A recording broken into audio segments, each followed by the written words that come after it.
Hello students. Last time we started our chapter number 6, and we learned about life processes, okay? Nutrition, respiration, transport, excretion, okay? So these all are 4 types. Now the next topic is nutrition. तो हमें nutrition के बारे में जानना है। वैसे तो nutrition हमें पता है कि हमारी जो एनर्जी की साइकिल होती है, हमारी बॉडी को जितनी एनर्जी की ज़रूरत होती है, तो वो एनर्जी जितनी सफिशिएंट है उसके लिए हम क्या करते हैं, हम कुछ भी वर्क करते हैं और वो एनर्जी को स्टोर करने के लिए हम कोई भी फूड लेते हैं, ठीक है, हमारी बॉडी में। तो वो फूड में से हमें क्या मिलता है, न्यूट्रिशन मिलता है, और वो हम एज अ मटीरियल्स वो हम खाते हैं। ओके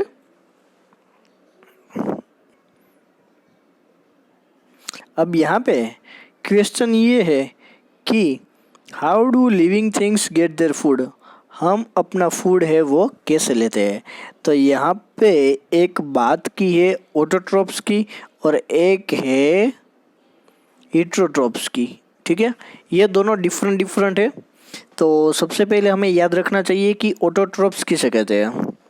ऑटोट्रोप्स में क्या होता है कि मान लीजिए कि कोई भी मटेरियल है, यानी वाटर है या फिर कार्बन है या कुछ भी है, तो क्या होता है कि कार्बन डाइऑक्साइड, वाटर, वो फूड मटेरियल में से हमें मिल जाता है। आपको पता है कि ग्रीन प्लांट्स होते हैं और बैक्टीरिया होते हैं, तो उनको आप ऑटोट्रोप्स कह सकते हैं, ठीक है। बैक्टीरिया में से भी होता है और ग्रीन प्लांट्स को भी कह सकते हैं। तो आपको ऑटोट्रोप से वो आपको याद रखना है। फिर नेक्स्ट है हीटरोट्रोप्स।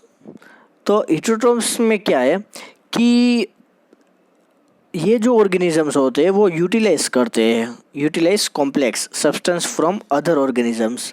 कोई एक ऑर्गेनिजम्स होता है, उसमें से कुछ यूटिलाइज करते हैं, फिर उसको ब्रोक करते हैं, फिर उसको इजी कोई मटेरियल है उसमें उसके फॉर्म में ट्रांसफ़र कर लेते हैं। और ये जो है इसमें एंजाइम कैटालिस्ट का यूज़ होता है। ओके, सो ये एक आपको याद रखना है। एनिमल है, फंगस है, तो ये सभी क्या है, हीटरोट्रोप्स है। तो ये भी आपको एग्जांपल है वो याद रखना होगा। तो ये जो स्मॉल में जो बात की थी ऑटोट्रोप्स और हीटरोट्रोप्स, वो हमें याद रखनी है। अब हमें ये तो हमारे लिए एक बेसिक नॉर्मल 2-3 पॉइंट्स है, लेकिन अब हमें डिटेल में जाना है कि व्हाट इज़ ऑटोट्रोफिक न्यूट्रिशन। सो ये क्वेश्चन एग्ज़ाम के लिए इम्पोर्टेंट है, तो ये क्वेश्चन आपको है वो करना होगा। ओके, अब ऑटोट्रोफिक न्यूट्रिशन क्या है कि कार्बन है और energy requirements of the autotrophic organisms are fulfilled by photosynthesis. हमें पता है कि कोई प्लांट्स या कुछ भी होता है तो उसमें फोटोसिंथेसिस प्रोसेस है वो होती है। ओके, और फोटोसिंथेसिस प्रोसेस में क्या होता है कि भाई सनलाइट होती है और क्लोरोफिल होता है, तो उसकी प्रेजेंस में वो वाटर और कार्बन डाइऑक्साइड को ग्लूकोज में कन्वर्ट करते हैं। क्या करते हैं, ग्लूकोज को कन्वर्ट करते हैं, ग्लूकोज में कन्वर्ट करते हैं, ठीक है। और जो भी हमारे प्लांट्स हैं, ठीक है, वो सभी के सभी ऑटोट्रोफिक न्यूट्रिशन का यूज़ करते हैं और स्टार्च और प्रोटीन को प्रोड्यूस करते हैं। तो ये बात आपको याद रखनी है, ठीक है। स्टार्च है, फिर बाद में जो भी है वो उनकी ज़रूरत होती है। और जो प्लांट्स होते हैं उसको एनर्जी का सोर्स उसके पास पूरा होना, सफिशिएंट होना ज़रूरी है। इसलिए क्या होता है कि जो ज़्यादा ग्लूकोज अगर बन जाता है तो वो स्टोरेज हो जाता है, और वो जो इंटरनल एनर्जी होती है, हमारी अंदर की एनर्जी, उसकी जैसे वो वर्क करता है, ठीक है। और जो प्लांट्स होते हैं वो उसको ज़रूरत के हिसाब से वो उसको एनर्जी को यूज़ करते हैं। मान लीजिए कि भाई हम अभी कुछ काम नहीं कर रहे हैं, तो अगर हम बैठे शांति से, तो हमारे बॉडी के अंदर क्या होता है कि एनर्जी है वो स्टोर होती है। और जब कोई काम अगर हमें करने के लिए बोला जाए, तो हम क्या करेंगे कि हम पूरी एनर्जी उस वर्क को पूरा करने में लगा देंगे। तो इसी तरह से इसमें होता है ऑटोट्रॉफिक न्यूट्रिशन में, ठीक है। फोटोसिंथेसिस प्रोसेस इसमें रिस्पॉन्सिबल है, तो ये याद रखना होगा। अगर ये पूछा जाए तो 2 मार्क्स में आपके पास होगा ये क्वेश्चन में। अभी ये क्वेश्चन पूरा नहीं हुआ है, इस क्वेश्चन को हम 2 पार्ट में डिवाइड कर सकते हैं, ठीक है। और फिर आपको पता जाए कि भाई फोटो जो ऑटोट्रॉफिक न्यूट्रिशन है उनकी डेफिनेशन बताओ या फिर उसकी इक्वेशन लिखो। तो यहाँ पे आपको इक्वेशन है वो लिखनी होगी। और आपको डेफिनेशन में क्या लिखना है कि भाई photosynthesis is a process in which carbon dioxide and water are converted into carbohydrates in the presence of sunlight and chlorophyll is called autotrophic nutrition। Okay, यहाँ पे देख लो, कार्बन डाइऑक्साइड है, वाटर है, यहाँ पे प्रेजेंस ऑफ क्लोरोफिल और sunlight, we get glucose oxygen plus water, glucose oxygen और वाटर। तो इसमें कौन सी प्रोसेस होती है, तो यहाँ पे नीचे लिखा हुआ है। चलिए देखते हैं, फर्स्ट क्या है, absorption of light energy by chlorophyll. Chlorophyll के थ्रू जो भी सनलाइट है उसको एब्सॉर्ब किया जाता है, ठीक है। Conversion of light energy to chemical energy and splitting of water molecules into hydrogen and oxygen. अब क्या होता है कि जो कोई भी केमिकल एनर्जी है, ठीक है, वो स्प्लिटिंग हो जाती है और जो वाटर के मॉलिक्यूल्स है और मींस वाटर के जो मॉलिक्यूल्स है हाइड्रोजन एंड ऑक्सीजन, तो वो दोनों डिवाइड हो जाते हैं, ठीक है, वो स्प्लिटिंग हो जाते हैं। ये एक बात याद रखो। थर्ड वन है reducing of carbon dioxide to carbohydrates. क्या होता है कि भाई कार्बन डाइऑक्साइड का रिडक्शन हो जाता है और वो कार्बोहाइड्रेट्स में कन्वर्ट हो जाता है। तो ये हमें याद रखनी है। यहाँ पे फिगर भी है, ठीक है, आपको यहाँ पे बताया गया है लेकिन अभी फिगर के बारे में भी हम जानेंगे। ये एक लीफ की है फिगर है। फिर यहाँ पे है कि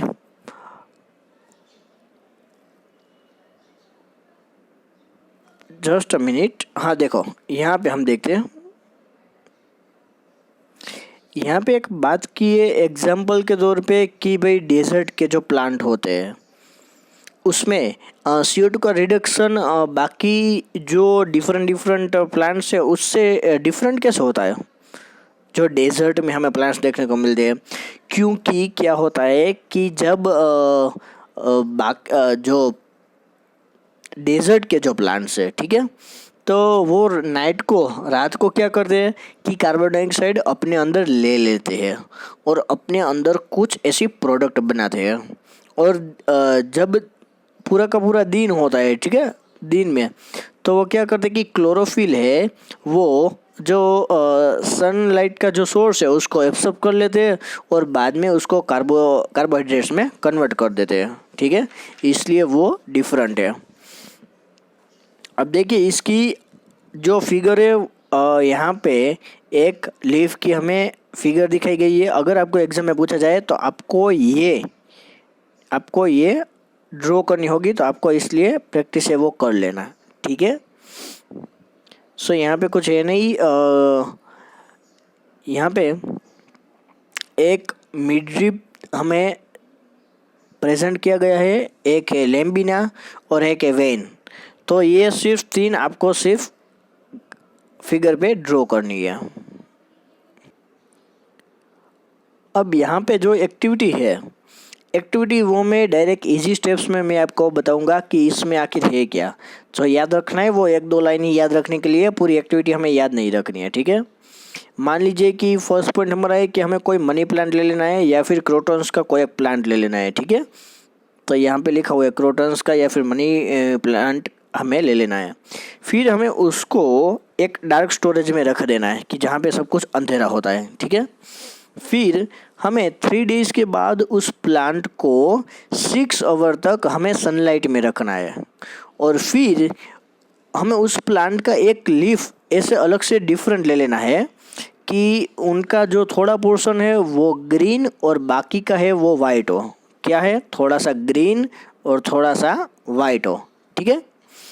और फिर हमें क्या करना है कि जो ग्रीन पोर्शन है हमें उससे इस तरह से मार्क कर लेना है, ठीक है, जैसा इसमें दिखाया गया है। फिर हमें क्या है कि अल्कोहल लेना है, और अल्कोहल के एक बीकर में अल्कोहल लेना है और उसमें ये लीफ है वो रख देना है। फिर हमें तब तक रखना है तब तक कि जब ये कलरलेस ना हो, उसका कलर है वो चला ना जाए। फिर हमें उस कलरलेस लीफ को पानी से अच्छे से धोना है, उसको क्लीन करना है, और फिर उसको आयोडीन के सॉल्यूशन में मुकना है। किस में मुकना है, आयोडीन के सॉल्यूशन में। और फिर हमें कंपैरिजन करनी है, ठीक है, कोई नॉर्मल लीफ हो और या फिर ये सॉल्यूशन में जो रखा है वो लीफ हो। तो क्या होगा, तो यहाँ इसमें से 5-6 क्वेश्चन है वो निकल रहे हैं, ठीक है। तो मैं आपको बता दूं कि भाई हम जब 2-3 डेज के लिए डार्क स्टोरेज में रखते हैं तो क्या होता है, तो उसका स्टार्च है वो यूज़ हो जाता है, ठीक है। अब जब हम उसको अल्कोहल के बीकर में रखते हैं तो क्या होता है कि उसका रंग, उसका जो कलर है वो कलरलेस हो जाता है। फिर जब हम अल्कोहल में से बाहर निकलते हैं तब केमिकल का जो कलर होता है वो ग्रीन जैसा होता है, ठीक है। लेकिन फिर क्या होता है कि जब आयोडीन सॉल्यूशन का जब हम यूज़ करते हैं तो वो जो लीफ का जो उतना ही पार्ट हमें अलग कलर से बताया जाता है कि जिसमें स्टार्च है वो प्रेजेंट है, कि जहाँ पे क्लोरोफिल है। देखो फिगर में एग्जैक्टली हमें बताया गया है कि वहाँ पे क्लोरोफिल है। तो इसलिए हमें ये एक्टिविटी में पूरा ये समझाया गया है कि क्लोरोफिल है वो एसेंशियल है किसके लिए, फोटोसिंथेसिस की प्रोसेस के लिए। एंड ग्लूकोज है तो वो स्टोर होते हैं starch as a reverse internal energy, तो उसको वहाँ पे स्टोर किया जाता है, ठीक है। तो ये छोटी सी एक्टिविटी है, इसमें कुछ याद रखने की ज़रूरत नहीं है, सिर्फ हमने अल्कोहल में रखा है और आयोडीन सॉल्यूशन में इसको लीफ को हमने रखा है, ओके।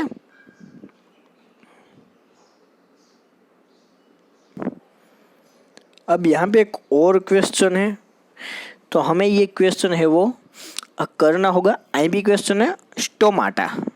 क्या है स्टोमाटा, कि जो कोई भी प्लांट्स होते हैं उनके अंदर जो कोई भी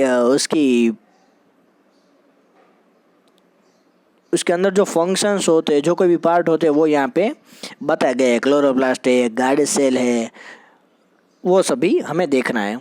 तो इसका स्ट्रक्चर कैसे होता है, तो भाई each stoma is a small pore surrounded by 2 kidney shaped. देख रहा है आपको, देखो यहाँ पे 2 किडनी शेप आपको है वो दिख रहा है, ओके यहाँ पे। और यहाँ पे 2 किडनी शेप आपको गार्ड सेल से वो दिख रहा है। The guard cells have a few chloroplast in their cytoplasm. तो वहाँ पे क्लोरोप्लास्ट है वो अवेलेबल होते हैं। आपको देखो फिगर में इस तरह से रिप्रेजेंट किया है। उसके फंक्शंस क्या क्या है, तो फंक्शंस हमें याद रखना है कि massive amounts of gaseous exchange take place in leaves through stomata for the purpose of photosynthesis. Photosynthesis के लिए ज़्यादा से ज़्यादा उस पार्ट में जो प्रोसेस होती है, ठीक है, वो स्टोमाटा के थ्रू होती है। और large amount of water can also be lost through stomatal pores in the process of transpiration.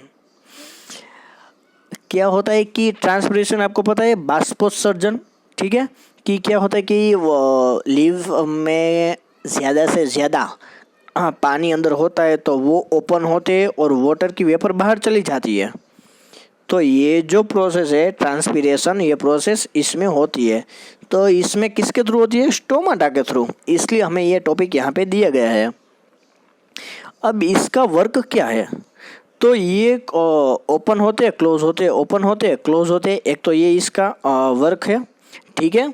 अब क्या होता है कि जब भी ये गार्ड सेल दिख रहे हैं आपको, ठीक है, तो गार्ड सेल होते हैं वो प्रोटेक्ट करते हैं किसको? वाटर को अंदर आने के लिए। जब वाटर अंदर आते हैं, वाटर एंटरिंग करते हैं, तब वो फूल जाते हैं और फिर वो उसको ओपन कर देते हैं, ठीक है। और जब वो जो गार्ड सेल्स होते हैं वो नज़दीक आ जाते हैं वापस फिर से, तब वहाँ पे वो क्लोज हो जाते हैं। और फोटोसिंथेसिस की जब प्रोसेस होती है तब CO2 की अगर नीड नहीं होती है तो वो ये क्लोज ही रखते हैं। जब ज़रूरत होती है तभी इसका यूज़ हम करते हैं। तो इस पैराग्राफ में यही है वो कहा गया है, ठीक है। ये क्वेश्चन IMP है, आप अपनी बुक में से लिख लो, डाइजेस्ट में देखो और ये क्वेश्चन अपनी बुक में लिख लो। और ये फिगर है वो एक बार है वो ड्रॉ कर लेना। एक्टिविटी 6.2 अभी हम नहीं लेंगे, हम नेक्स्ट लेक्चर में लेंगे, ठीक है। तब तक के लिए आप इतना लर्न कर लो। Okay, thank you.